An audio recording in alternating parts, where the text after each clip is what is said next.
Dober dan in dobrodošli na predavanju Vadba za zdravo staranje v okviru projekta Zmigaj se do vadbe. Moje ime je Andreja, prihajam iz Nacionalnega inštituta za javno zdravje. Po osnovni izobrazbi sem med drugim tudi fizioterapevtka, drugače pa na Nacionalnem inštitutu za javno zdravje pokrivam področje telesne dejavnosti, predvsem za odraslo populacijo. Tako da boste se z mano družili v naslednji uri, na koncu predavanja pa bo možnost in priložnost za vprašanja, ki jih lahko zapišete bodisi na listek doma ali pa kar v chat, da jih potem na koncu tudi preberemo. Zdaj pa upam, da gre tole naprej. Tako, nekaj uvodnih besed o sami vadbi. Vadba dejansko ima zelo pomembno vlogo pri ohranjanju in krepitvi zdravja.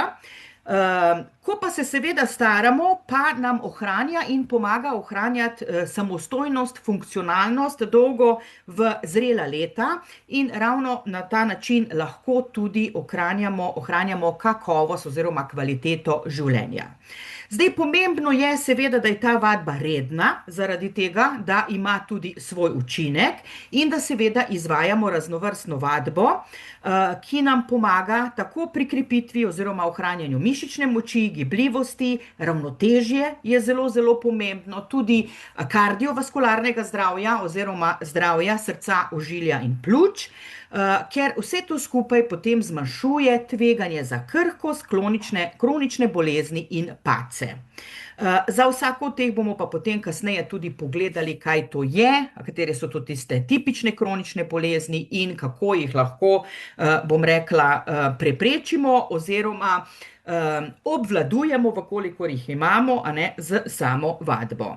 Zdaj, glavni namen tega predavanja je, da vam predstavim, kaj to pravzaprav je aktivni življenjski slog in kako pozitivno vpliva tako na naše telesno kot tudi duševno zdravje, na počutje in na spodbujanje zdravega staranja. Zdaj, ciljna skupina tega predavanja, primarna ciljna skupina so udeleženci vadbenih programov, seveda ste pa dobrodošli tudi izvajalci vadbenih programov ter vsi ostali zainteresirani.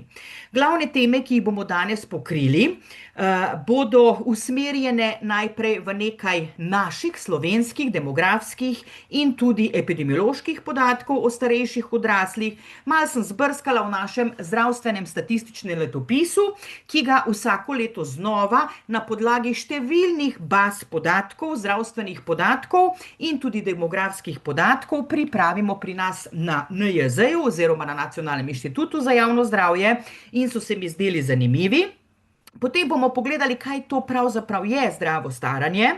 Dotaknili se bomo tudi pomena telesne dejavnosti v starosti, pogledali bomo smernice Svetovne zdravstvene organizacije za telesno dejavnost in preprečevanje sedentarnega vedenja ter naše slovenske, ki smo jih lani izdali za 24-urno gibalno vedenje ali tudi imenovano dnevno gibalno vedenje. Nato bomo šli na različne ukrepe glede preprečevanja padcev pri doma živečih starejših, pogledali bomo, kaj je pravzaprav to koncept krhkosti, kakšna je definicija, zakaj lahko tudi krhkost premagujemo oziroma dobro obvladujemo z redno vadbo. Potem bomo šli pa v neke specifike, priporočene vadbe za starejše odrasle in na koncu vam bom predstavila še dva z dokazi podprta slovenska vadbena programa, ki sta idealna za odrasle na splošno, še posebej pa za starejše odrasle. No, pa gremo zdaj na demografske in epidemiološke podatke, predvsem tisto, kar je vezano na starejšo odraslo populacijo. Zdaj, te piramide ste verjetno že velikokrat videli, ker pač delam na inštitutu, je potrebno poudariti, da se naša, bom rekla, starostna struktura oziroma struktura prebivalcev, ne samo v razvitih, ampak tudi v nerazvitih državah, vključno seveda z Slovenijo, ki spada pod razvite, ekonomsko razvite svetovne države, kar precej spreminja in se bo še spreminjala v bodočnosti. Nekako v 50 letih je ta slikica, posameznih, bom rekla, ciljnih skupin oziroma skupin, starostnih skupin izgledala res kot vaza oziroma res kot piramida, ne kot vaza. Kasneje oziroma v času COVID-a leta 2023 pa vedno bolj ugotavljamo, da izgleda kot vaza.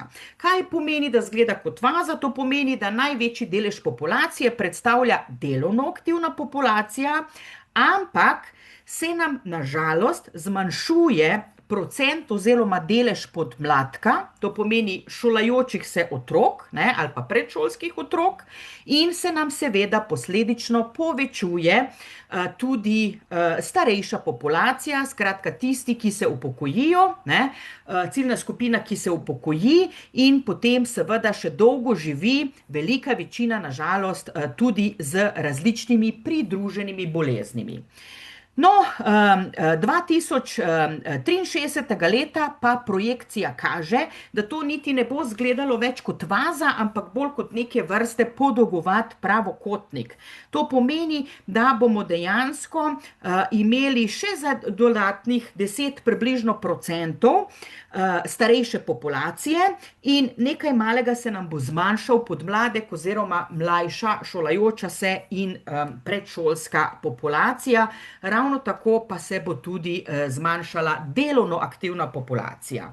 In seveda državniki po celem svetu, vključno z slovenskimi državniki, kot tudi zdravstveni sistemi, socialni sistemi, se moramo prilagoditi oziroma intenzivno pripravljati na te spremembe, ker vemo, kakšni trendi nas čakajo. Ne, tako s političnimi dokumenti kot programi in, bom rekla, projekt Zmigaj se do vadbe je kot nalašč, da lahko pokrijemo tudi tiste, ki, bom rekla, niso redno telesno dejavni, ki so nagnjeni zaradi tega kroničnim obolenjem in predvsem tudi starejšo populacijo.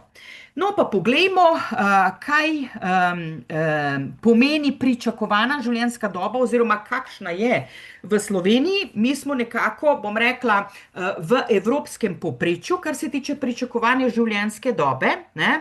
Potem bomo pa pogledali, kaj pomeni, da so to zdrava leta življenja ob rojstvu v Sloveniji, ne.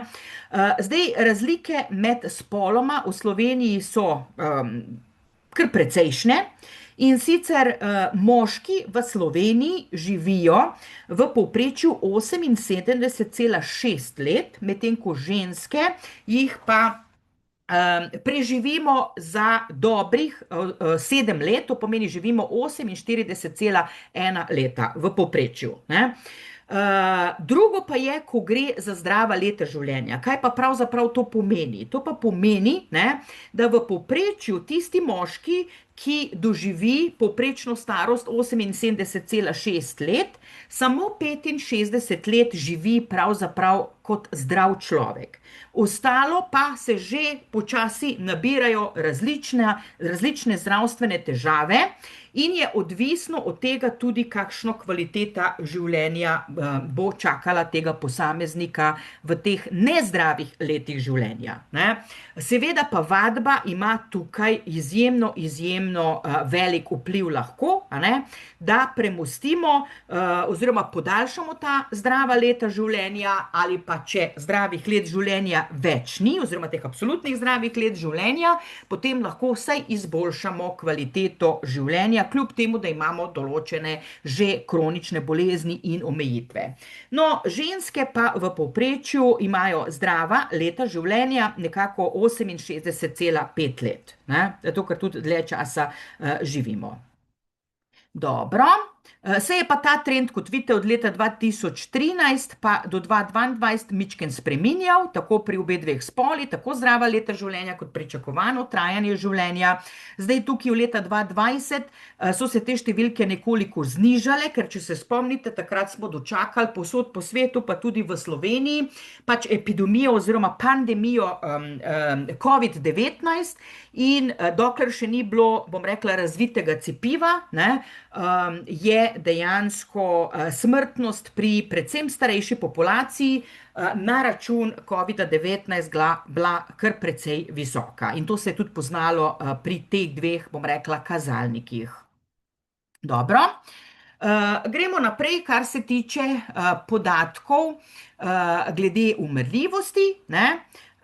To so podatki, koliko je recimo v Sloveniji umrlo v povprečju prebivalcev, ne, pa kakšna je bila povprečna starost.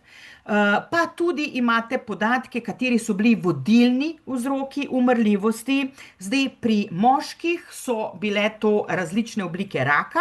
Tukaj bi rada poudarila, da je izvzet iz tega, so izvzeti kožni raki, drugače pa ostali raki so tukaj več ali manj prisotni. Na drugem mestu je vodilni vzrok smrti pri moških v Sloveniji še vedno ta skupina bolezni srca in ožilja in na tretjem mestu zunanji vzroki. Pri ženskah je pa ravno obratno. Ženske pa nažalost hitreje umiramo za boleznimi srca in ožilja, na drugem mestu za rakom in potem so šele zunanji vzroki. Ko pogledamo, mogoče zdaj tile zunanji vzroki niso tako, bom rekla, očitni, kaj to je, vam že zdaj lahko povem, da najpogostejša zunanja vzroka so padci in to padci predvsem pri starejših osebah ter samomori. Zdaj o padcih bomo nekoliko kasneje govorili, ne, medtem ko samomore bomo pa mičken prej pogledali, ampak nekaj drsnic kasneje. Zdaj, najpogosteje so recimo v skupini bolezni srca in ožilja, srčne odpovedi, srčne kapi in tudi možganske kapi.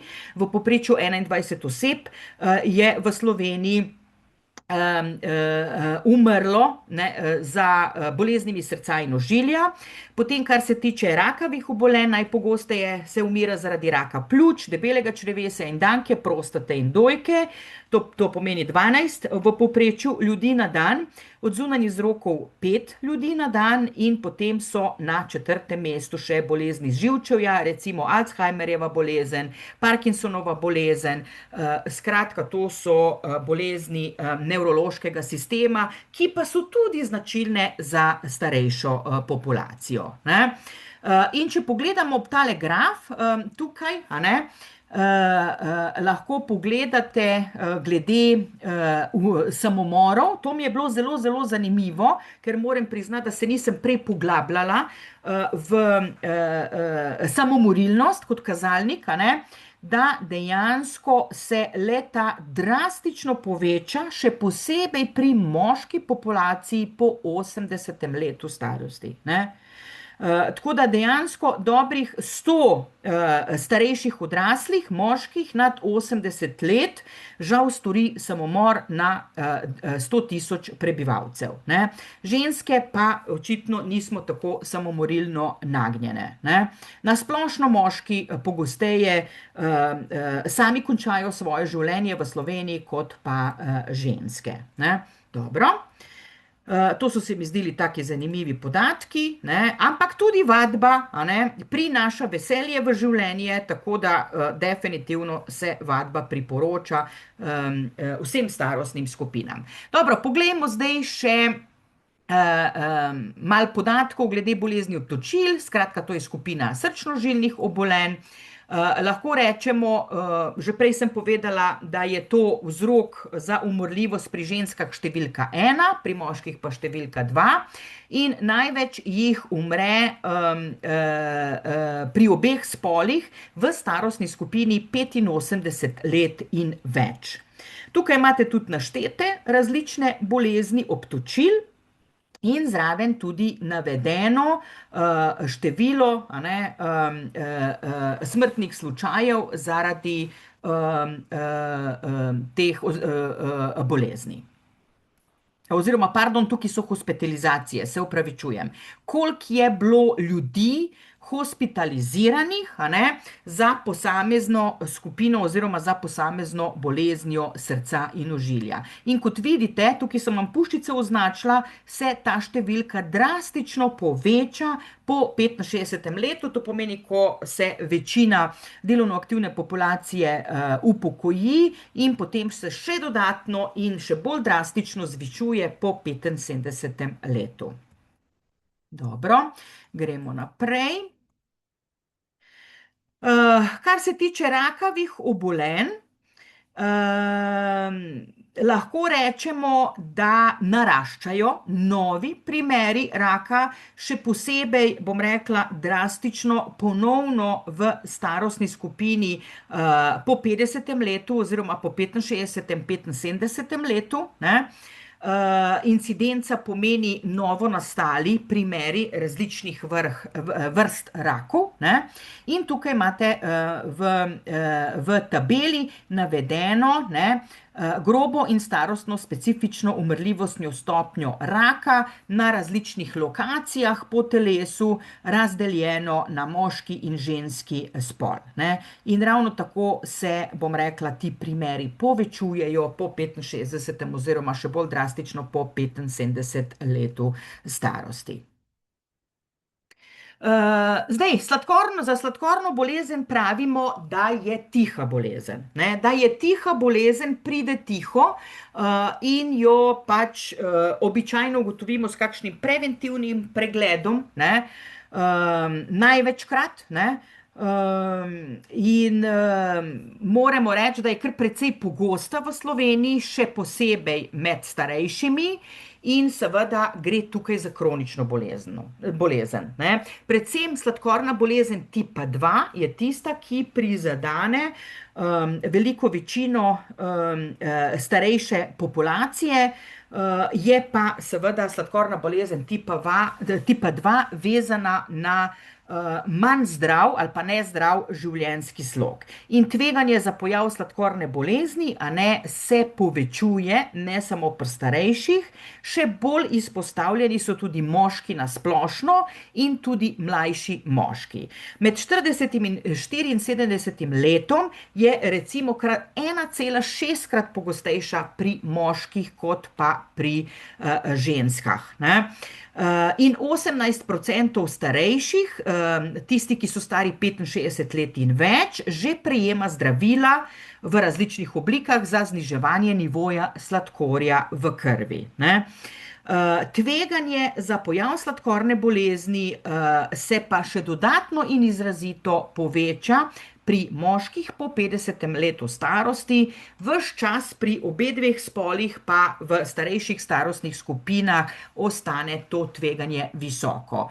In to tudi te puščice nakazujejo po številu primerov, a ne, kot tudi starostno specifična stopnja razširjenosti sladkorne bolezni. Kot vidite, se tam po 65. letu, če pogledate tole slikico, ne, razlika moški, ženske, a ne, kar hitro povečuje, moški sploh, ampak ženske mičken sicer zaostajajo, ampak je tudi velik delež žensk, ki trpi za sladkorno boleznijo. Okej, poglejmo še duševno zdravje starejših. Če pogledamo delež ljudi, ki so odgovorili, da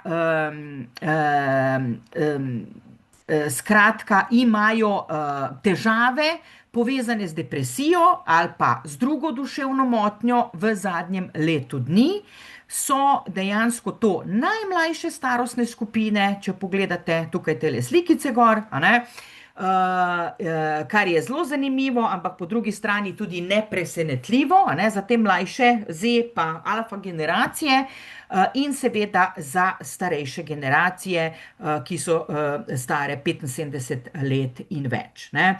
In to se je kar precej spremenilo, ker imamo tukaj navedeno primerjavo med letom 2014 in letom 2019, ne.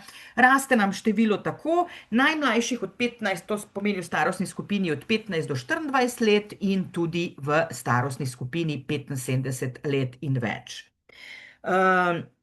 Od spodaj pa pravzaprav prikazuje tale tabela hospitalizacije zaradi duševnih in vedenjskih motenj, bodisi v bolnišnicah psihiatrije oziroma pedopsihiatrije, ko gre za otroke. In sem vam tudi s puščicami označila, koliko je takih primerov za različnimi, da so bili hospitalizirani zaradi različnih duševnih in vedenjskih motenj, a ne, in so stari 65 let ali pa 75 let in več.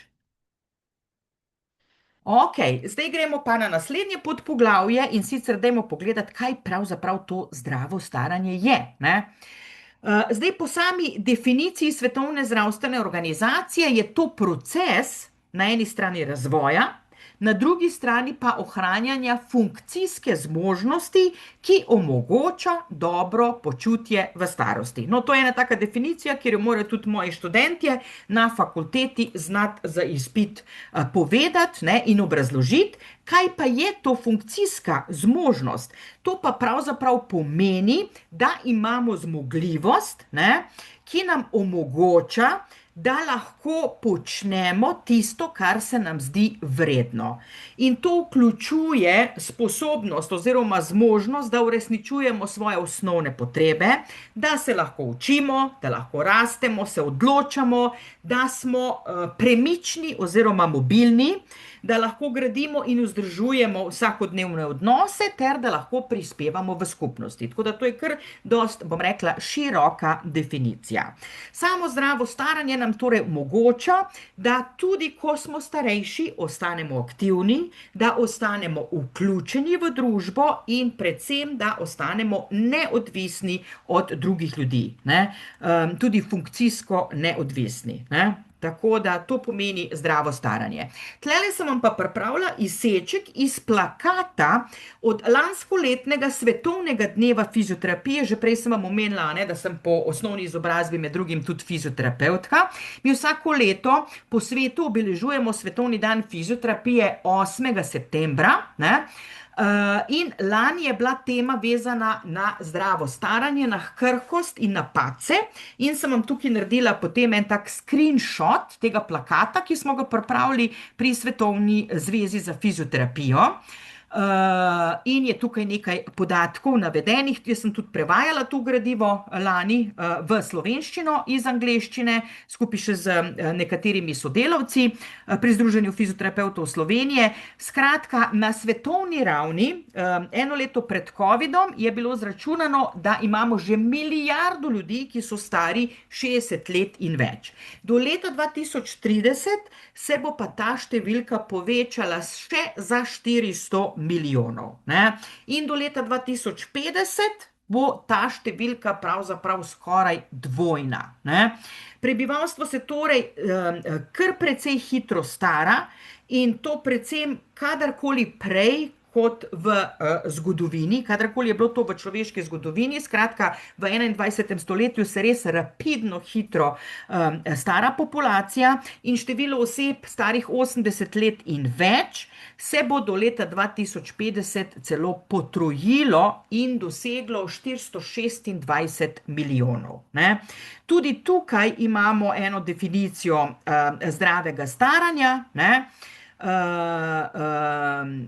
Tukaj se še poudarja podpora okolja, ki nam lahko pomaga v našem procesu zdravega staranja, a ne? In seveda na to podporo okolja, ne, pa lahko vplivajo tako odločevalci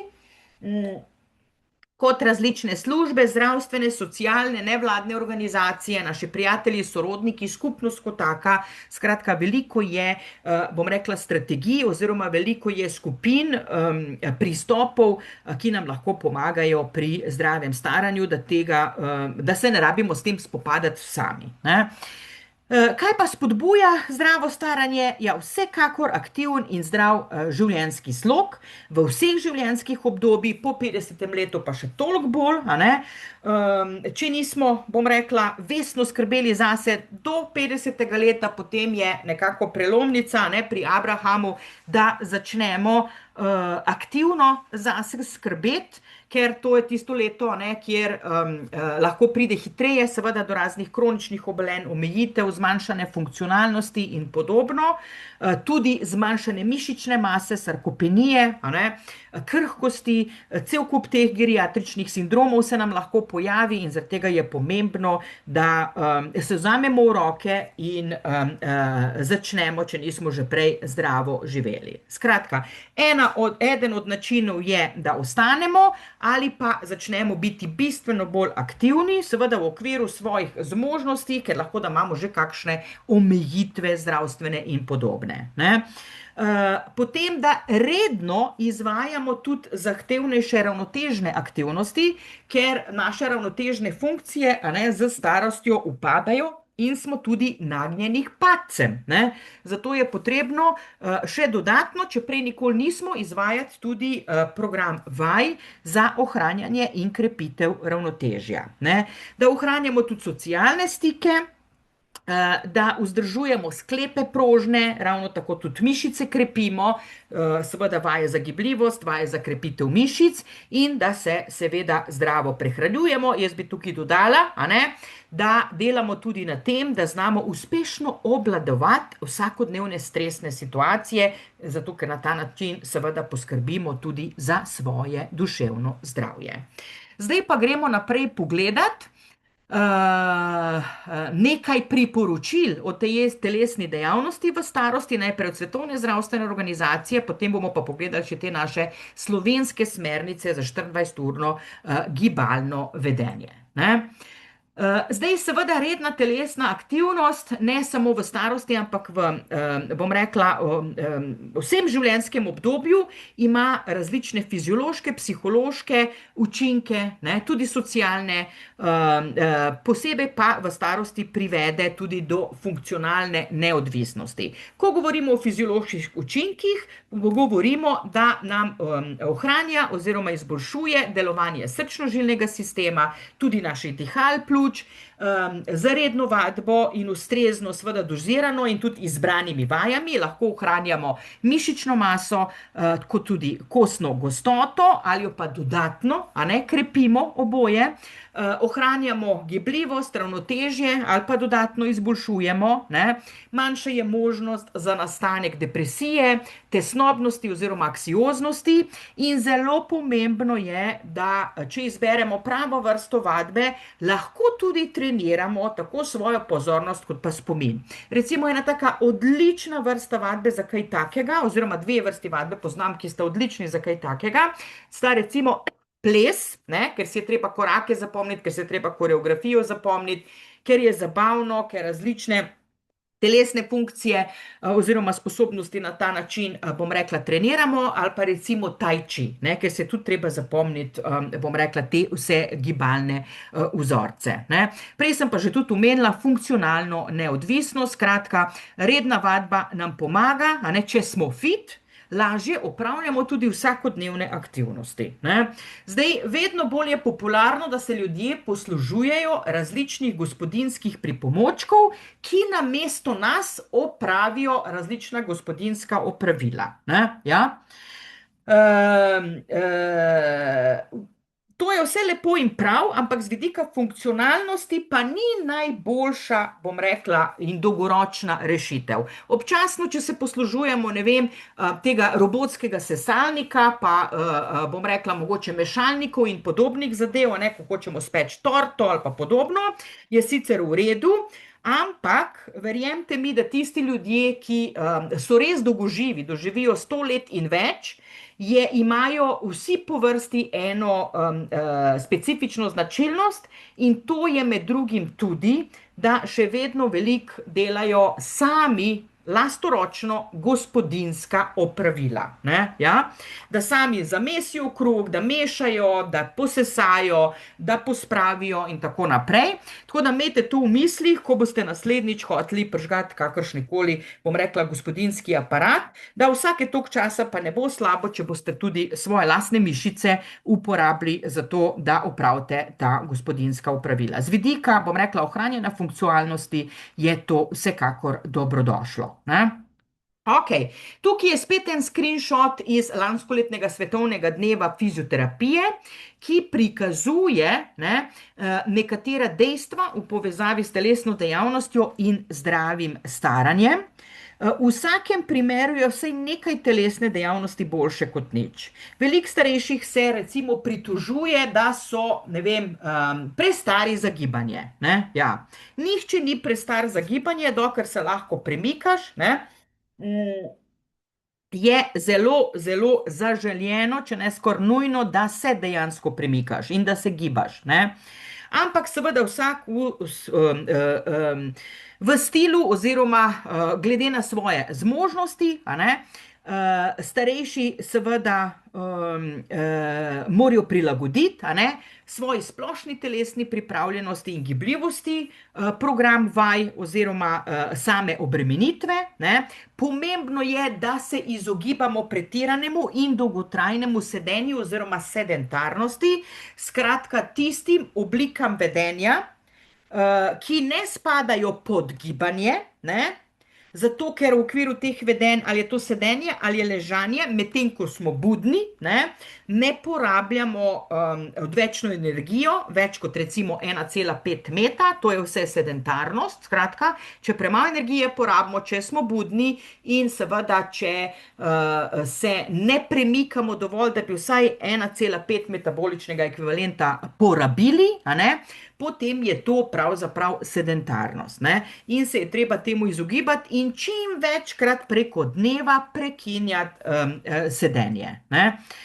Seveda sedenje lahko prekinjamo, oziroma najbolj zaželeno je, da prekinjamo z drobnimi vložki gibanja. In telesna dejavnost vsekakor zmanjša tveganje, kot vidite tukaj, za številne kronične bolezni in tudi geriatrične sindrome, ne? O pacih bomo nekoliko kasneje govorili, ne? Tako da gibanje je koristno. Ne smemo pa pozabiti poleg gibanja, a ne, to pomeni čim večjo količino gibanja če dan, čim manjša količina sedentarnosti če dan, ko smo v budnem stanju, po noči se je pa treba seveda dobro naspati in kvalitetno naspati. Zdaj, kaj pravi Svetovna zdravstvena organizacija, koliko telesne dejavnosti je dovolj? Pri nas na Nacionalnem inštitutu smo kratko verzijo teh WHO smernic prevedli v slovenski jezik in jo najdete v PDF obliki na naši spletni strani. Tukaj sem vam pa pripravila, bom rekla, ikonografije z priporočili, ki spodaj, kot vidite, vsako priporočilo ima v spodaj obarvane, ene bolj, ene pa manj obarvane krogce. No, ti krogci pomenijo, koliko je to priporočilo dejansko z dokazi znanstveno podprto, ne? To pomeni, več krogcev, ko ima, večja količina znanstvenikov, a ne, večje število znanstvenikov je ugotovilo, da to dejansko drži. Manj krogcev, ko ima, je pa seveda, so pa dokazi, bom rekla, ne glih vprašljivi, ampak imajo manjšo moč, ne. Vsekakor to drži, ampak je pa manjša moč dokazov, ne. To pomeni, ko govorimo o aerobni vadbi, Svetovna zdravstvena organizacija pravi, da je fajn, da smo vsaj 150 do 300 minut zmerno intenzivno aerobno telesno dejavni. Kaj pomeni zmerno aerobna telesna dejavnost? To pomeni, recimo, hitra hoja, ne sprehajanje, to je premalo, to je lahka ali pa nizkointenzivna aerobna telesna dejavnost, ampak če ne gre drugače, je tudi to v redu, ne. Zmerno intenzivna je pa vsaj, bom rekla, tako hitra, da se nekoliko ogrejemo, da se čez čas šele zadihamo, ne takoj, ampak se lahko vmes, bom rekla, pogovarjamo, ni pa to nek sprehod, ne, počasen sprehod, ne, okej. Potem je pa recimo visokointenzivna telesna dejavnost, ne, aerobna telesna dejavnost. Priporočilo pravi, da če nismo se zmerno, pa smo lahko 75 do 150 minut na teden visokointenzivno telesno dejavni. To je pa recimo kakšen tek, skratka bolj naporne oblike vadbe, kjer se pa kar hitro, bom rekla, ogrejemo, tudi spotimo, tudi zadihamo in se že težje ob taki vadbi pogovarjamo. Lahko pa tudi kombiniramo, a ne, visoko pa zmerno intenzivno aerobno telesno dejavnost v teh količinah. In to je minimum, kar tlele Svetovna zdravstvena organizacija govori, ne. Lahko je pa tudi bistveno več, ne. Ker za dodatne koristi za zdravje je pa potrebno izvajati 300 minut zmerno intenzivne aerobne telesne dejavnosti oziroma 150 minut in več, ne, več kot 150 minut visoko intenzivne aerobne telesne dejavnosti. Lahko je pa tudi kombinacija, ne.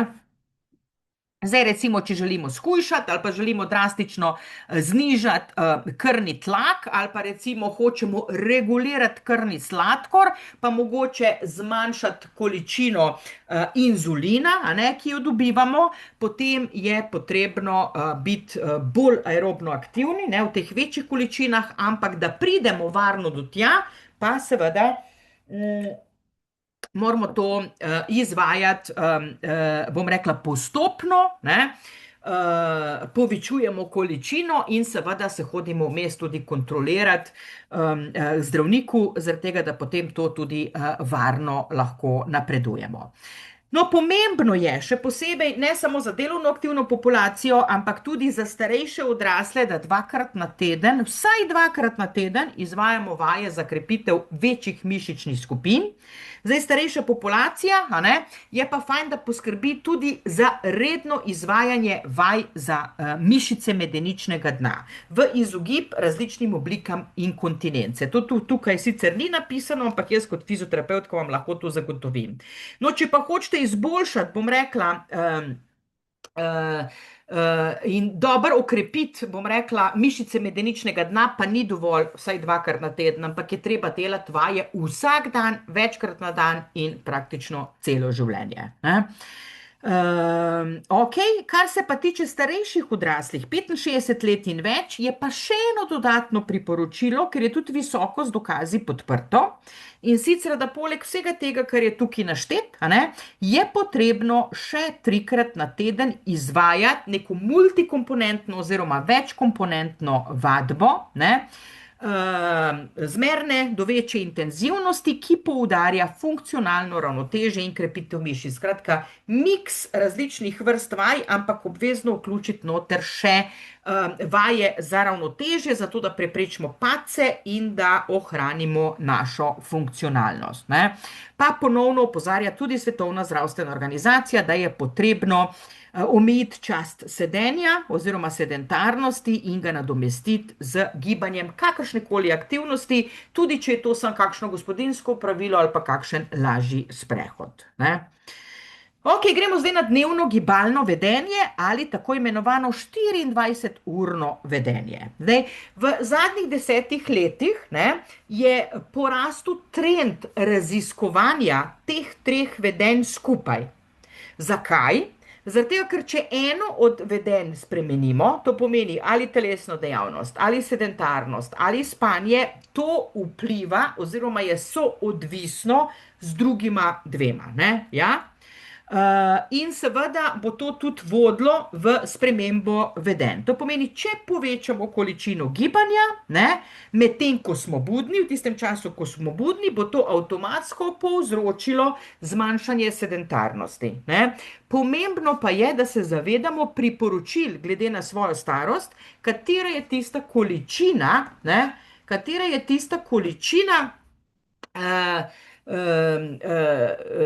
spanja, ki jo za svojo starost moramo po noči upoštevati, da ne zmanjšujemo na račun bodisi sedentarnosti ali pa telesne dejavnosti te količine spanja. Tako da in vsa ta 3 vedenja skupaj tvorijo cikel 24 ur. Poglejmo, kakšni so slovenski podatki iz prejšnje Cindi raziskave ali raziskave za zdravjem povezan vedenjski slog, ki je bila opravljena ravno v času covida. Uradno še nimamo izdanih raziskav oziroma podatkov za to isto raziskavo, ki smo jo pa izvedli v letu 2024, tako da bom pač o teh podatkih govorila. So sicer manjše spremembe v letu 2024 bile, ampak kaj drastično niti ne. Količina spanja je še vedno tam blizu 80, oziroma količina telesne dejavnosti je ostala še vedno pri odrasli slovenski populaciji, a ne 80%, ampak se vam zdi ta številka zelo, zelo visoka. Tukaj bi želela poudariti, da tukaj gre za tisto minimalno količino. To pomeni najmanj 150 minut na teden oziroma najmanj 75 minut visoko intenzivne ali pa 150 zmerno intenzivne oziroma kombinacija tega. Ja? Kar se tiče sedentarnega vedenja, med delovnim tednom preživimo ponavadi 5 ur sedentarno, med vikendi 4 ure, tukaj je še vedno možnost in priložnost v teh 24 urah za izboljšanje na račun gibanja, a ne? Žal pa nas je zelo, zelo presenetil in šokiral podatek, koliko premalo odrasli v Sloveniji spimo. To pomeni, samo 35% ljudi, odraslih v Sloveniji, spi v skladu s priporočili. Ostalih 65% pa ne. Pri mlajših populacijah, predvsem najstniških populacijah, so pa te številke še toliko bolj kritične. Ne? Ja. Zdaj pa, če pogledamo bolj podrobno, ne, tisto priporočilo 150 do 300 minut zmerno intenzivne oziroma 75 do 150 visoko intenzivne telesne dejavnosti, ne? To je ta znatna korist za zdravje. Lahko rečemo, da delež zadostno telesno dejavnih, a ne, z starostjo upada, tako v mlajši populacijski skupini, ne, kot tudi v starejši populacijski skupini, to pomeni pri tistih, ki so starih 65 let in več. Ter lahko rečemo, da tisti, ki so bolj izobraženi v Sloveniji, a ne, se tudi več gibljejo, kot pa tisti, ki so manj izobraženi v Sloveniji, oziroma temu priporočilu bolj zadostijo. Tako. Žalosti nas pa podatek, da se drastično zmanjša delež tistih, ki pa nekaj več naredijo za svoje zdravje. To pomeni, ali izvajajo 150 minut in več visoko intenzivne telesne dejavnosti oziroma več kot 300 minut zmerno intenzivne telesne dejavnosti. In kot vidite, pri starejših je teh že manj kot polovica. Ne? Dobrih 40% tako moških kot žensk izvaja še nekaj dodatnega. Ker tale prvi dve slikici gor, a ne, sta vezani na tist minimum od minimuma gibanja. Ta spodnji dve slikici sta pa vezani na tiste ljudi, ki naredijo pa še nekaj bistveno več za svoje zdravje, tudi z namenom preprečevanja padcev, to pomeni, da tudi še kaj za krepitev mišic naredijo tudi še kaj za ravnotežje, a ne, takih ljudi je pa za starostjo bistveno manj. Ne?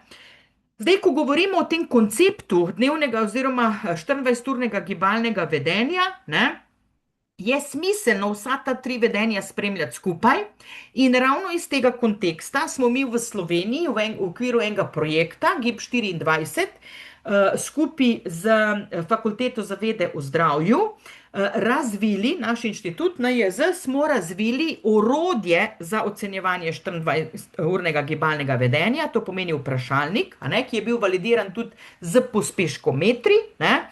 In smo eni od redkih na svetu, da imamo to orodje, to je prva stvar, in na podlagi teh podatkov iz tega orodja, ki smo ga dobili, a ne, smo tudi pripravili nacionalne smernice za 24-urno gibalno vedenje. Ne?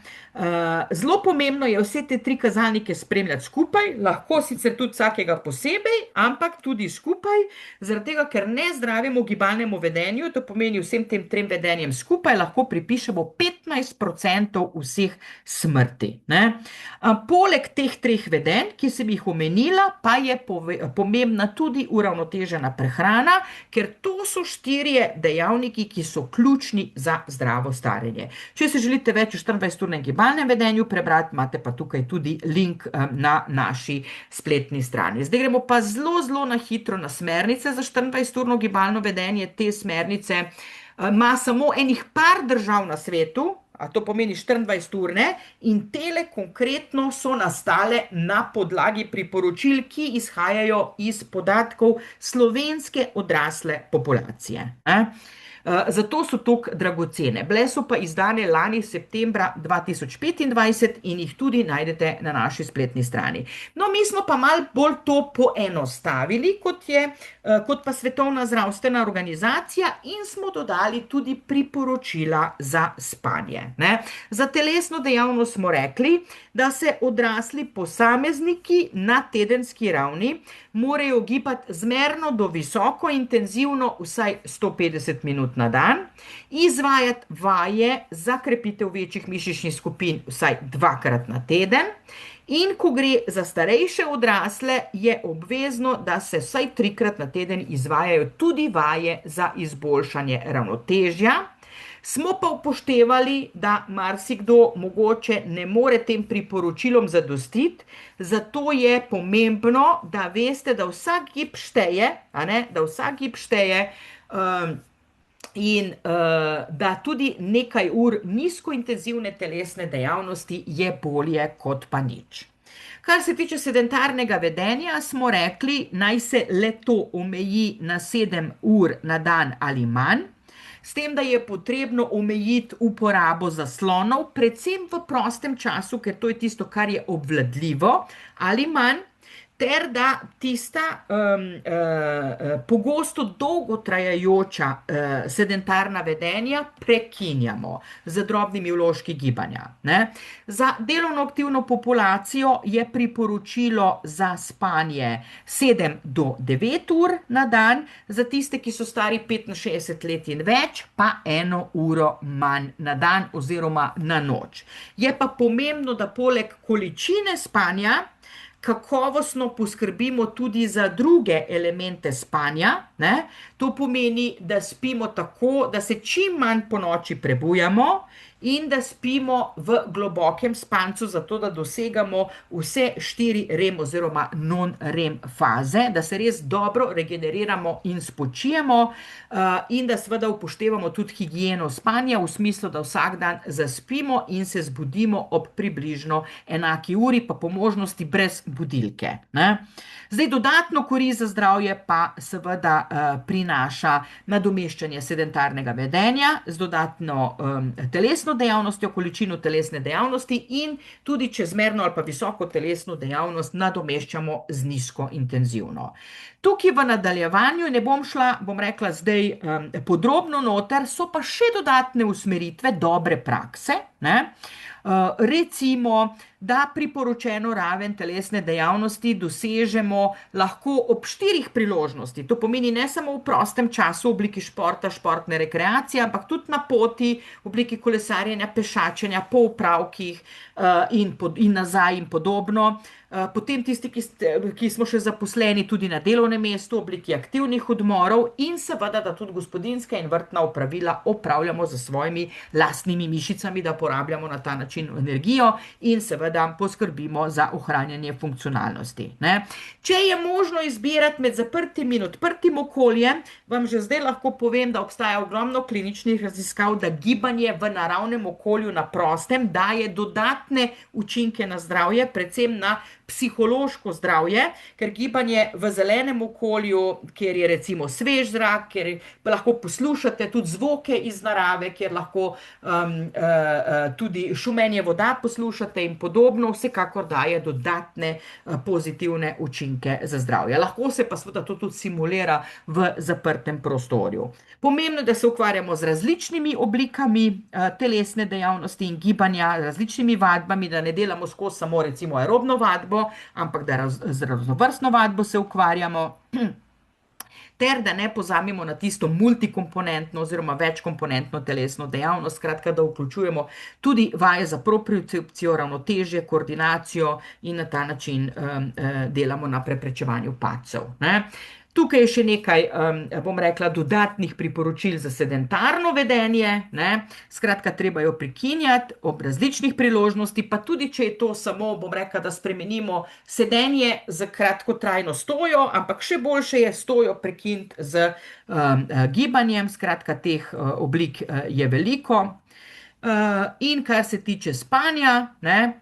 Da si uredimo prostor za spanje, da umestimo spanje v temni del dneva, da je res temno, ko spimo, da odstranimo vse moteče, tako svetlobo, kot tudi različne, bom rekla, zvoke iz okolja, ko spimo, da imamo ustrezno temperaturo v prostoru, vlago, potem tudi samo posteljnino, ne? Da če je le možno, se preko dneva izognemo daljšim in nenačrtovanim powernapom oziroma dnevnim dremežem. Ne? Zdaj, vse, kar je 30 minut in več, lahko moti večerno uspavanje. Ne? in tako dalje, in tako dalje. In da se določeni hrani in pijači tudi izogibamo tik pred spanjem, zaradi tega, da potem tudi lažje zaspimo. Recimo kofein, nikotin, alkohol, večjim obrokom hrane, tudi, bom rekla, gledanju televizije oziroma uporabi zaslonov tik pred spanjem, a ne, ker se težje potem umirimo, in izvajanju kakšne visoko intenzivne telesne dejavnosti, ne. Tukaj imate tudi gradiva, plakate, pa brošuro za temi smernicami, jo dobite na naši spletni strani, tako da dobrodošli, da si tole pogledate in sprintate oziroma shranite na svoje elektronske naprave. Še več gradiva v spanju, ne, po starostnih skupinah, kaj je to urejeno spanje, kakšnih je 10 priporočil za zdravo spanje za različne starostne skupine, tukaj sem dala za odrasle, teh gradiv imate ogromno na naši spletni strani. Dobro, gremo zdaj še na padce oziroma preprečevanje padcev, predvsem se bomo osredotočili na tiste starejše, ki živijo doma, ker to je tista prava primarna preventiva. Povabila bi vas, da si pogledate ob prvi priložnosti spletno stran podprimo-starejše.si, in če vas zanimajo zadeve v povezavi s telesno dejavnostjo, greste v rubriko na tej spletni strani Telesna dejavnost. Imate zelo veliko, bom rekla, gradiva, zelo veliko tudi podstrani, in eno od podstrani tukaj pod telesno dejavnost na tej spletni strani je vezana tudi na preprečevanje padcev, ne. Zdaj, ko govorimo o padcu, kaj pravi Svetovna zdravstvena organizacija, da je to nepričakovan dogodek, ko oseba pade na tla iz višjega ali istega nivoja, in nastane kot posledica nenamerne spremembe položaja, pristanemo recimo na pohištvu, ob stenih, drugih predmetih, ne. Zdaj, statistika pravi, da pade vsako leto 1/3 starejših od 65 let, in nekaj več kot 40%, ne, odraslih starejših od 70 let. Zakaj so ti padci tako problematični? Zaradi tega, ker je z njimi je povezana tudi visoka umrljivost starejših, to pomeni zaradi padcev, ne, in je statistično značilna ter narašča s starostjo, ne, in to tako pri moških kot pa pri ženskah.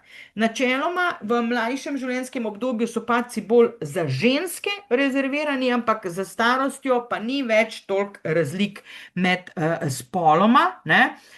In ti padci, predvsem v starejšem življenjskem obdobju, privedejo do nezmožnosti lahko na vseh ravneh človekovega delovanja, ne.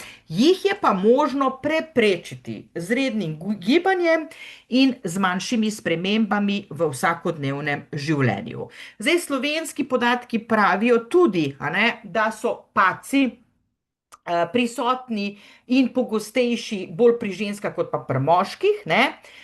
So pa usodni predvsem v višjih starostnih skupinah. Smo rekli, tretji vzrok smrti, umrljivosti v Sloveniji spada po skupino zunanjih vzrokov. In najbolj pogosto med vsemi zunanjimi vzroki so ravno padci, in to padci v višjih starostnih skupinah. Tukaj imate tudi slikico, ki prikazuje v povprečju, katere starosti, a ne, usodno padejo ženske, to je 88 let, in usodno padejo moški, 63 let. In običajno, ko ljudje padejo, starejši odrasli pri nas, si v več kot 50% poškodujejo kolk in stegnenico, v 18% pa glavo, ne, ja. Ampak rehabilitacija je pa dolgotrajna in nekateri od njih si nikoli popolnoma ne opomorejo in so odvisni od drugih, postanejo odvisni od drugih. Zdaj, te dejavnike tveganja za padce razdelimo v 4 osnovne skupine. Ali so to vedenjski, recimo, da nekdo jemlje veliko zdravil, pa da so zdravila tista, ki kot kontraindikacija vplivajo na slabše ravnotežje, tudi to je možno, da smo recimo neprimerno obuti, ne, da se nam vezalka odveze, pa ne vidimo, pa potem zaradi tega pademo, ali da smo alkoholizirani, oziroma da se ne gibljemo dovolj oziroma ne izvajamo vaje načrtno za izboljšanje oziroma krepitev ravnotežja, ne. Potem je skupina okoljskih dejavnikov, ali da so neprimerno grajene stavbe, da so poškodovana drseča tla, je pomanjkljiva razsvetljava, preproge, ki se premikajo oziroma se zataknemo lahko v njih. A ne. Potem je skupina bioloških dejavnikov, to so starost, spol, šibkost nog, potem razne motnje ravnoteže, ne vidimo dobro, ne slišimo dobro, imamo druge periferne nevropatije, ne.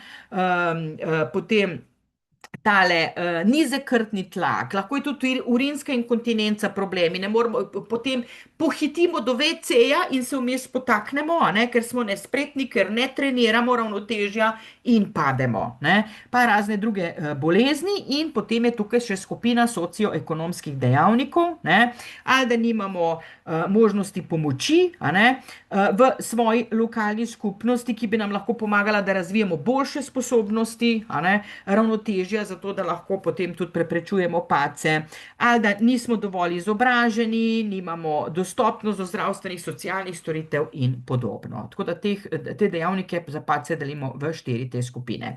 No, pri nas na inštitutu smo v okviru enega projekta integracija geriatrične oskrbe starejših, tako tisto spletno stran, ki sem vam jo prej omenila, podprimostarejše.si razvili, kot tudi protokol presejanja za padce.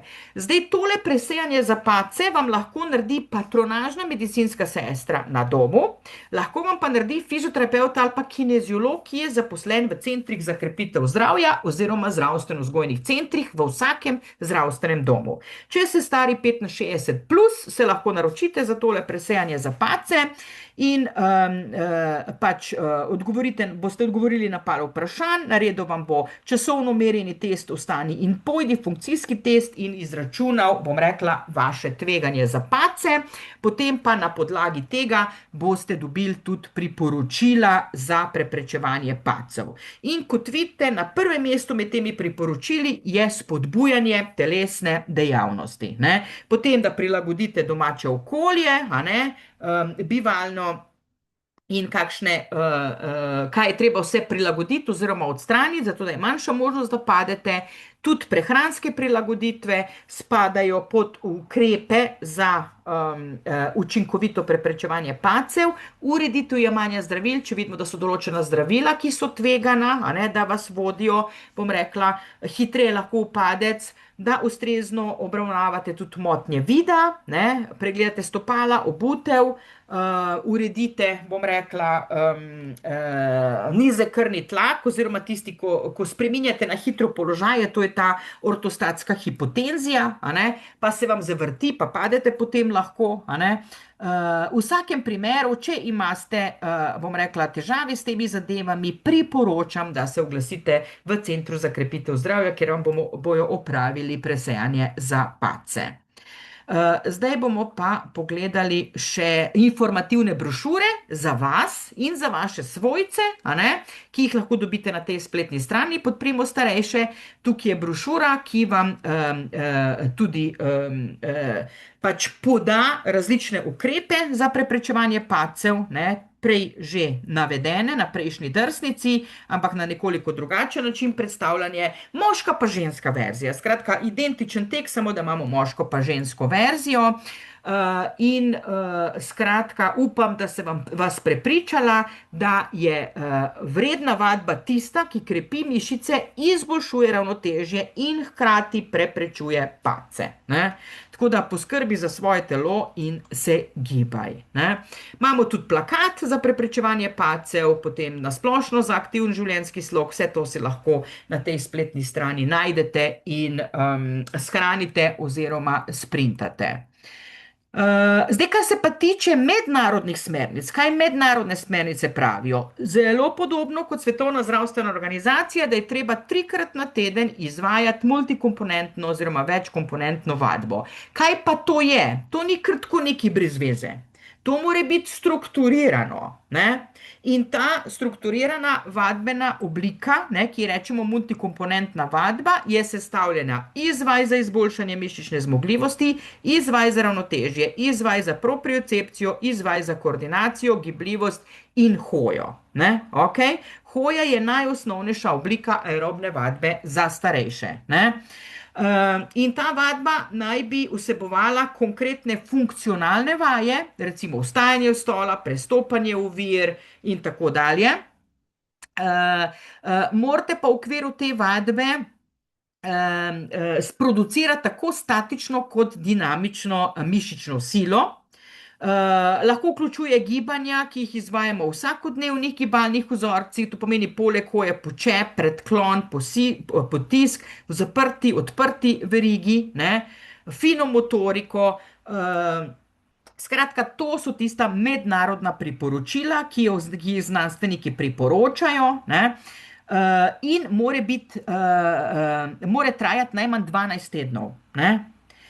Pametno je, da je personalizirana, da je progresivno naravnana in, kot sem rekla, mora trajati najmanj 12 tednov. Potem pa, ko dosežemo izboljšanje, pa treba to seveda ohranjati, ne. Je pa treba to seveda ohranjati in seveda zato, ker pač nismo najbolj strokovnjaki, če nismo strokovnjaki z tega področja, se to zelo, zelo zakomplicirano sliši, ne. Zato je pa fajn, da greste tistim strokovnjakom, ki to obvladajo. In naši kineziologi in fizioterapeuti v centrih za krepitev zdravja to obvladajo, ne. Sem pa prepričana, da tudi vaditelji vaših vadb to obvladajo, ne. Koliko specifično pa ravno, bom rekla, za starejšo populacijo, ki ima različne lahko zdravstvene omejitve, pa težko presoja, ampak pripravljamo tudi za vaše izvajalce vadbenih programov v naslednjem letu dodatna usposabljanja, zato da se še dodatno opolnomočijo za delo z starejšimi. Ne? Tako? Ok. In en tak program, ki je z dokazi podprt, je vadbeceda. Je vadbeceda, ki ga bom nekoliko kasneje predstavila, ampak najprej samo enih par besed še o krhkosti. To je resen geriatrični sindrom, ne? In v bistvu krhkost lahko doživi vsakdo, če je nedejaven, če ga doleti bolezen, če ga doleti neka poškodba, če se znajde v življenjski situaciji neke dolgo časa trajajoče bolečine, ne? Je pa res, da je ta krhkost kot sindrom bolj pogost v starejšem življenjskem obdobju. Zdaj je diagnosticirana frailty ali krhkost je diagnosticirana pri približno 12% ljudi po vsem svetu, ki so stari 50 let in več, ne? V 46% pa predkrhkost, ne? Ampak razširjenost tele krhkosti se po svetu tudi razlikuje, ne? Simptomi krhkosti so, recimo, da se počutimo izčrpani, da se počutimo šibki, da se počasi gibljemo oziroma premikamo, da imamo težave z ravnotežjem, da izgubljamo telesno maso, brez da bi da bi namerno hujšali, a ne, da izgubljamo telesno maso, ne. In krhkost ni neizogiben del staranja, ne. Gre za dolgoročno staranje in ga je mogoče obvladovati, ne, oziroma preprečiti na nek način oziroma obvladovati njegovo poslabšanje, ne. Tako da nikoli ni prepozno, da začnete krepiti mišice, ne. Če boste ustrezne vaje delal, sigurno med telovadbo ne boste padel, ker je treba pač vaje prilagoditi in vadbeni program, ampak ravno kontra, vam bo vadba pomagala, trening vam bo pomagal, da ne boste padli. To, da uteži, nekateri starejši mislijo, da bodo uteži poškodovali njihove sklepe, ne drži, to je mit, ker uteži ukrepijo mišice okoli sklepov, ne, in to pomaga preprečiti poškodbe sklepov, izboljša splošno zdravje sklepov, ampak seveda je treba pravilno oceniti začetno stanje, ne, določiti pravilno, bom rekla, obremenitev in potem postopno progresijo izvajati oziroma postopno napredovati, ne. In nikoli ni prepozno, da bi karkoli v povezavi z svojim aktivnim življenjskim slogom spremenili, ne. V redu? Tako. To je eden od ključnih izzivov starajoče se družbe, tale krhkost, ne? In pravzaprav, če govorimo tudi o definiciji, lahko rečemo, da je to stanje na eni strani zmanjšanje telesne, na drugi strani pa zmanjšanje psihosocialne odpornosti, ne? In ko se nam to zgodi, nam krhkost povečuje tako tveganje za padce, tako tveganje za bolezni, tako tveganje za bolnišnične obravnave in tudi tveganje za izgubo samostojnosti. No, v lanskem letu, ne, smo intenzivno začeli pri nas na Nacionalnem inštitutu za javno zdravje izvajati en kohezijski projekt, ne, ki ga bomo izvajali do leta 2028 in se imenuje obvladovanje krhkosti oziroma prekrhkosti in je usmerjen v prepoznavanje, obvladovanje in preprečevanje krhkosti pri starejših, predvsem na primarni zdravstveni ravni.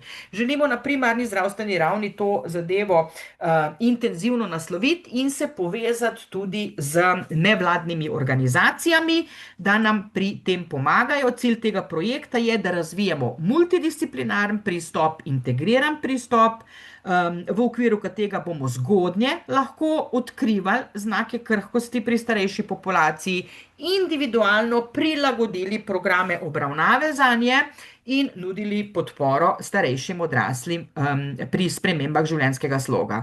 Ampak šele smo na začetku razvoja teh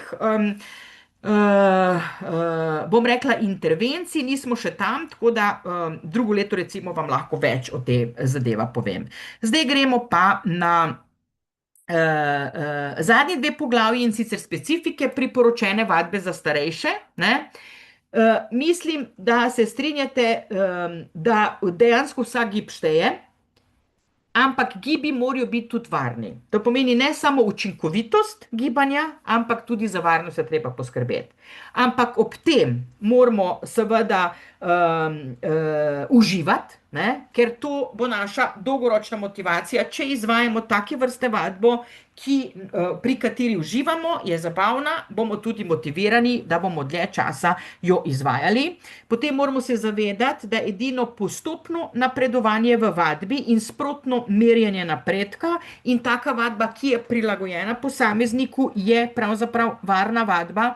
Zdaj, učinkovita vadba, mora biti tudi seveda raznolika, zato da ne izvajamo samo aerobno vadbo, ampak tudi vaje za moč, vaje za ravnotežje, raztezne vaje. In predvsem moramo biti dosledni in redni pri vadbi, ne? Zdaj, ko načrtujemo telesno vadbo, bo posebej en webinar. Moja kolegica, mislim, da je Suzana Postivšek, bo pripravila webinar na to temo, ne?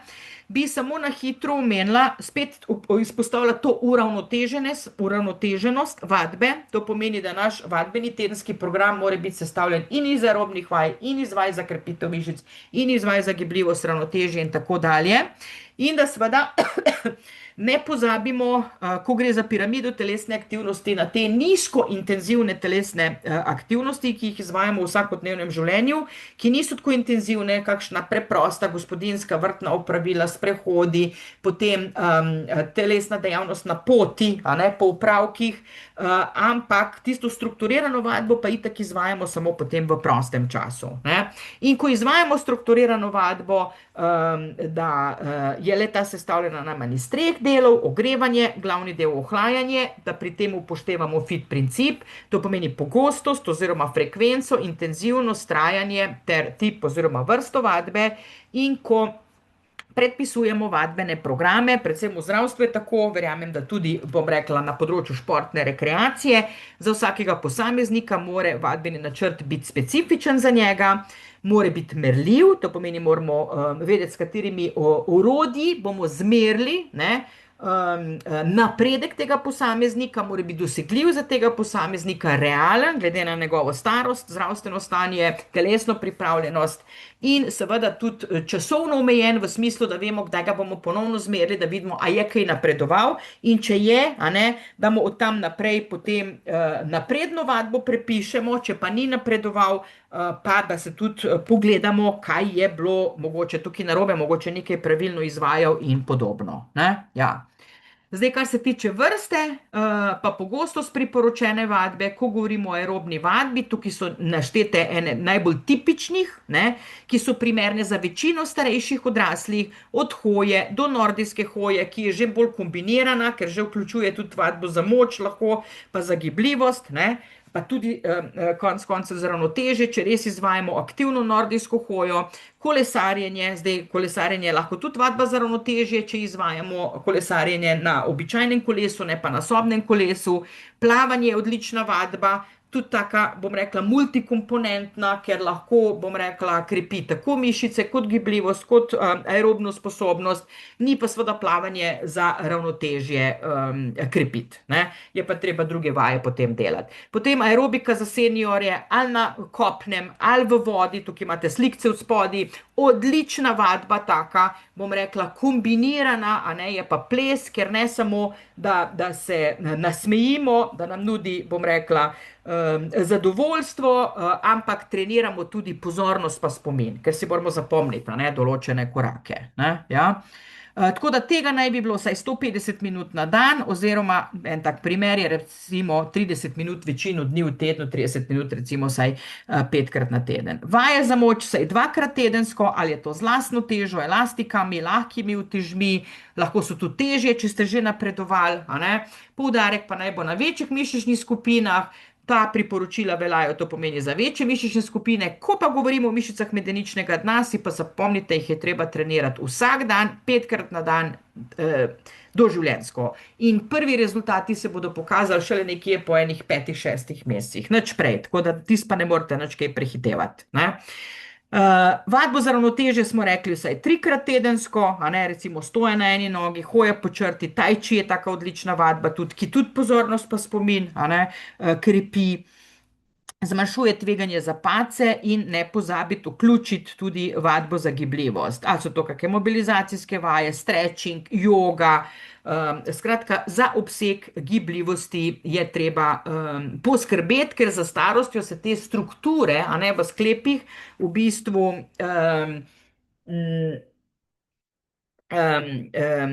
skratka, postajajo vedno bolj rigidne in je potrebno načrtno gibljivost trenirati, ne, tako. Okej.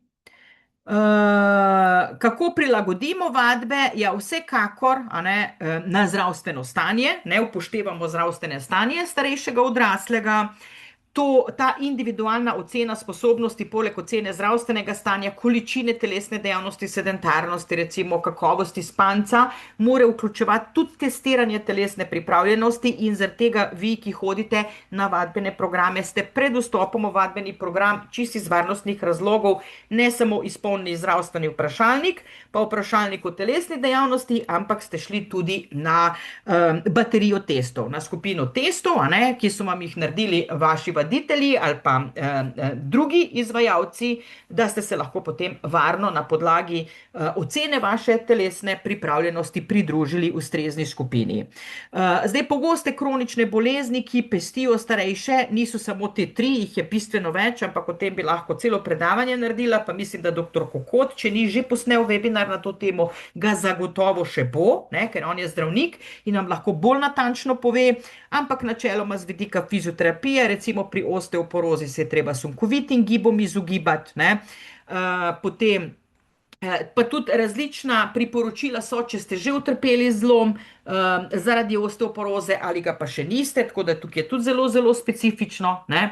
Pri srčno-žilnih recimo je treba sproti nadzirati intenzivnost, pa tudi vlažnost prostora, okolja, v katerem ste vadite, da tudi ni prevroče, da ni prevlažno, a ne. Pri sladkorni bolezni, da se spremljamo redno glukozo, zato da ne zapademo v hipoglikemijo, a ne, da nam sunkovito pade krvni sladkorje, ker to je lahko smrtno nevarno. Skratka, v vsakem primeru je fajn, če ste v dvomih, veste, da imate določene zdravstvene težave, da sodelujete pri tem z zdravstvenimi strokovnjaki, če vaši vaditelji ne bodo mogoče znali na vprašanja vaša zdravstvena odgovoriti, ne. In še enkrat poudarjam, pomembno je, da postopno povečujete obremenitev, ne, ja. Ker počasi se daleč pride, pravijo. Zdaj, kar se tiče preprečevanja poškodb in varnosti pri vadbi, za starejše odrasle, kronične bolnike je nekako več pozornosti pri strukturirani vadbi, pa več časa potrebno nameniti ogrevanju. To pomeni, ni dovolj samo minutka, dve. Bolje je, da več časa se ogrevate, 50 minut, da res dobro pripravite strukture na tisti glavni del vadbe. Potem pa, ko pride glavni del vadbe, da vaje izvajate v pravilni tehniki, to pomeni, da in je optimalna telesna drža pri tem prisotna, da dihate ves čas enakomerno sproščeno, da ne zadržujete diha, še posebej, ko dvigujete uteži, ker to je lahko tudi smrtno nevarno. Temu rečemo manever po Valsalvi, ko pride recimo zaradi zadrževanja diha lahko do visokega tlaka v trebušni pa v prsni votlini, ker gre v bistvu za izdih, potem, ko že enkrat izdahnete, nasproti zaprtemu grlu, da skratka dihate normalno enakomerno sproščeno, nikoli ne zadržujete diha, da aktivirate stabilizatorje trupa, še posebej spet pri dvigovanju uteži, zaradi tega, da poskrbite za zdravje ledvenega dela hrbtenice, da izvajate vaje v funkcionalnih gibih, da res pravilno izvedete vajo tako v začetnem kot v vmesnem, od začetnega do končnega položaja in da med posameznimi seti poskrbite tudi za krajši odmor, premor oziroma počitek, da se strukture malo regenerirajo, preden da potem naslednjo rundo vaj izvedete. Tudi hidracija, če je vadba bolj intenzivna, dlje časa trajajoča, je pomembna, to pomeni, da nasproti nadomeščate tekočine v obliki vode, nesladkanih čajev in podobno. Za bolj intenzivne treninge pa tudi kakšni izotonični napitki so lahko, ampak načeloma za veliko večino rekreativcev je voda dovolj. Da ste primerno obuti, oblečeni za tisto vrsto aktivnosti, s katero se ukvarjate, da poskrbite tudi za ustrezno podlago, da vam ne spodrsne, da ne padete, da je tudi varno okolje za izvedbo okrog vas, da se kam ne zadanete ali pa mogoče, če ste v skupinski vadbi, da je dovolj prostora med eno in drugo osebo, da drugega ne poškodujete med samo vadbo. Kar pa se tiče znakov za prekinitev vadbe, jih je pa pravzaprav ogromno, tako absolutnih kot relativnih kontraindikacij in za aerobno vadbo in za, bom rekla, vaje za krepitev mišic za ravnotežje, ampak o tem vam bo verjetno dr. Kokot bistveno več povedal. Jaz bi samo na splošno tukaj naštela, kateri so tisti znaki za prekinitev vadbe. Recimo, če je neka nenadna bolečina med intenzivno vadbo, ki se pojavi v prsnem košu, pa se pol v vrat širi, spodnji del čeljusti, vzdolž leve roke, to je lahko že, bom rekla, znak za kakšen srčni infarkt. Če je vrtoglavica prisotna, taka, ki se vam ne umiri, ali pa slabost, huda slabost kar naenkrat, ker je spet možnost, padca. Če so neke hude, nenadne motnje srčnega ritma prisotne, težko dihanje, huda zadihanost, ki se tudi ne more ustaviti, imate občutek, da vas bo kap zadela, potem je treba pač prekiniti vadbo, se posvetovati z vašim vaditeljem, oziroma če tudi vaditelj ne ve pomagati, potem obiskati tudi zdravniško pomoč. In na koncu seveda poskrbeti za ohlajanje in regeneracijo. Dobro. Zdaj, vadba ima tudi številne psihološke in socialne vidike. Pomembno je, da tisti za, bom rekla, ohranjanje motivacije, zdaj webinar o motivaciji je že dr. Premrlova, Maja, posnela v mesecu aprilu, si lahko pogledate, če kdo od vas zamudil, da si postavljate realne cilje, da spremljate napredek. Tudi v naših programih v zdravstvenem sistemu ugotavljamo, da tisti posamezniki, ki spremljajo napredek, so toliko bolj motivirani tudi, da vztrajajo potem pri vadbenih programih, ker to jih žene naprej, ko vidijo neke rezultate. Zelo pomembno vlogo ima tudi skupinska vadba za tiste, ki se radi družite, vas potegne družba, pridete tudi takrat, ko se vam mogoče ne da, ker vas drugi vlečejo, tisti prijatelji, ki jih dobite tam na sami vadbi. Skratka, vse to pozitivno vpliva tudi na samopodobo, dobro počutje. Tukaj je slikica naših vadečih iz društva Šola zdravja, zagotovo jih poznate, ker vsako jutro telovadijo v različnih naseljih po Sloveniji. in velika večina od njih je starejših odraslih. Zdaj pa res čisto za konec, še na hitro o teh dveh z dokazi podprtih slovenskih vadbenih programih za starejše odrasle. Prvi je Vadbeceda, drugi pa ABC plus gibalni program. Zdaj, Vadbecedo smo razvili v sodelovanju Nacionalni inštitut za javno zdravje in Fakulteta za šport Univerze v Ljubljani v okviru projekta Integracija geriatrične oskrbe starejših. Tudi Vadbecedo si lahko v obliki filmčkov in v obliki, bom rekla, teh vaj pogledate na spletni strani podprimostarejše.si. Pejte na to spletno stran, res je brezplačno dostopen program, kje implementiramo v prakso ta program.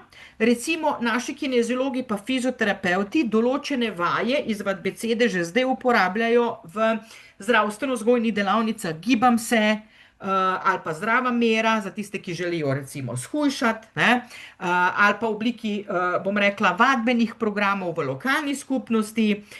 Vadbecedo uporabljamo kot podporo klinični upravnavi, ali je to dopolnitev kinezioterapije, recimo v ambulantni fizioterapiji ali pa v kineziološki praksi. Lahko tudi samostojno Vadbecedo uporabljate za vadbo doma, ker so vaje z jasnimi videoposnetki, imate tudi možnost spremljanja napredka. Poskušamo pa čim več CKZ-jev motivirati, da bi to izvajali v lokalni skupnosti.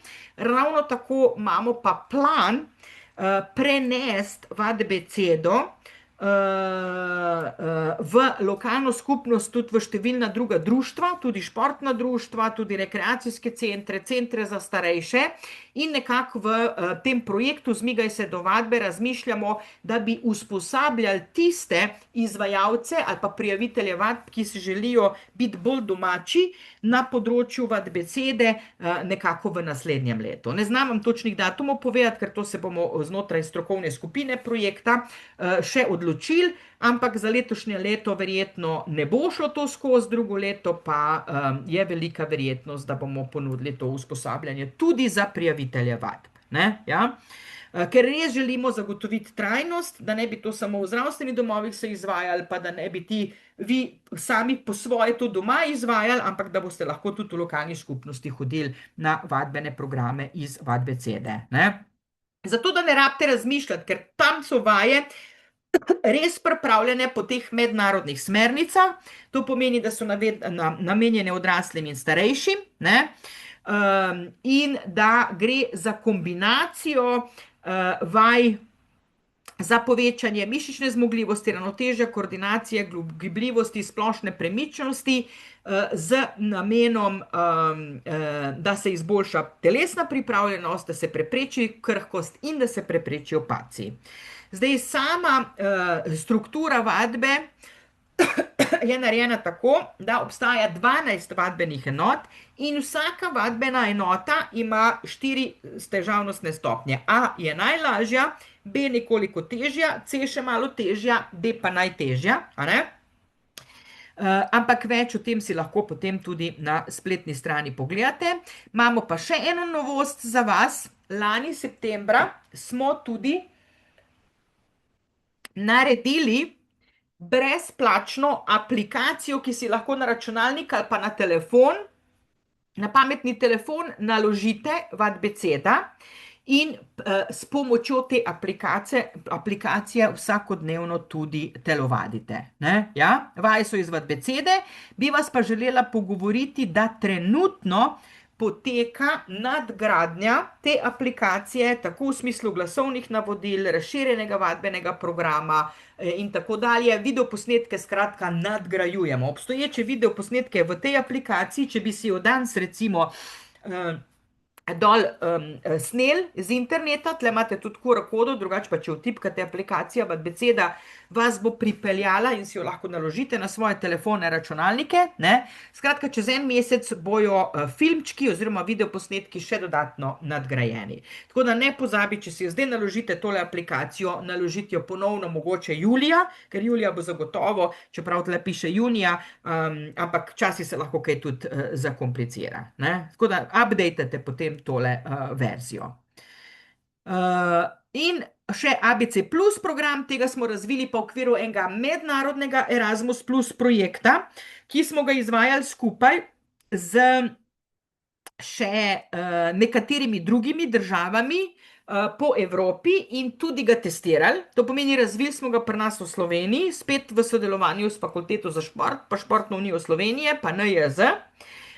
In je 3-mesečni progresivni vadbeni program tudi za aktivno in zdravo staranje, tudi vključuje vadbo za mišično zmogljivost, ravnotežje, koordinacijo, funkcionalne gibalne vzorce, ne, podoben kot vadbeceda, ampak ima neke svoje dodatne specifike in tudi tega bi mogoče v naslednjem letu ponudili za usposabljanje prijaviteljem vadb. To se moramo še pogovoriti v okviru strokovne skupine projekta. Že danes pa lahko na tej spletni strani dostopate do učnega gradiva oziroma do vadbenih kartic, ki si jih potem sprintate ali pa naložite na svoj telefon, ne. Tam pa ni, neki filmčki sicer so, ampak ni pa tako dodelano kot recimo vadbeceda. Kartice vadbene so pa zelo, zelo dodelane in si jih lahko tudi naložite. Tako da ali izvajate ABC plus gibalni program ali izvajate vadbecedo, je boljš, kot da ne izvajate nič od tega, medtem ko vaditelji vas pa vabim, da si pogledate ta dva programa in že zdaj začnete vključevati določene vaje v vaše obstoječe vadbene programe, vas vadeče pa tudi, da si pogledate oba dva programa in lahko tudi kakšne vaje od teh tukaj sami delate.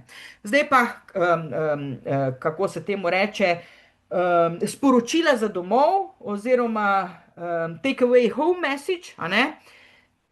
Mislim, da je gibanje, da sem vas prepričala, da je gibanje ključno za zdravo staranje, pa mislim, da to tudi že veste, ker če ne bi bili na tem webinarju danes. Pomembno pa je, da je vadba res redna in da je vam prilagojena, da čisto vsak gib šteje, ne? In da tudi najmanjše spremembe, tudi če je to nizkointenzivna telesna dejavnost, a ne, prinesejo koristi. Vsekakor pa z vidika dolgoročne motivacije priporočam, da si izberete tisto vadbo, v okviru katere se vi kot oseba počutite prijetno in vam je zabavna. Tukaj je pa še moj elektronski naslov, če bi mi želel kdo pisati kaj, da se še kaj ekstra spomni, ne? Pa še en, bom rekla, quote od Alberta Einsteina, ki mi je zelo simpatičen in je tudi povezan z gibanjem in kolesarjenjem, ker kolesarim pa zelo rada tudi sama, ne? Ja. In z ravnotežjem, seveda, pa preprečevanjem padcev. Evo, to je z moje strani bilo vse. Jaz bom nehala zdaj šerati tole. Bom pa vseeno pustila še prižgano snemanje, ker tukaj v chatu, ne vem, če so še kakšna sporočila. Aha. Dobro. Aha, gospod Anton, vabite me v dvorano Triglav na ogled strokovno vodene vadbe. Okej. Ja, super. A kje pa je ta dvorana, gospod? A je tle v Ljubljani ali kje drugje? Mi morate malo več povedati. Aha, je, Ljubljana, Športna zveza Ljubljana. Dobro. Zdaj me pa zanima, hvala lepa za povabilo, se bom res oglasila, si bom bolj natančno pogledala vse. Ima kdo kakšno vprašanje?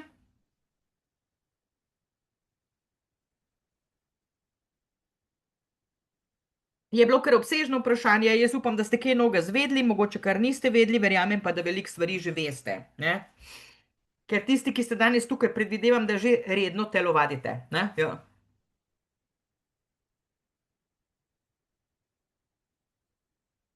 Dobro, potem pa se vam zahvaljujem za pozornost in upam, da se vidimo ob kakšni drugi priložnosti.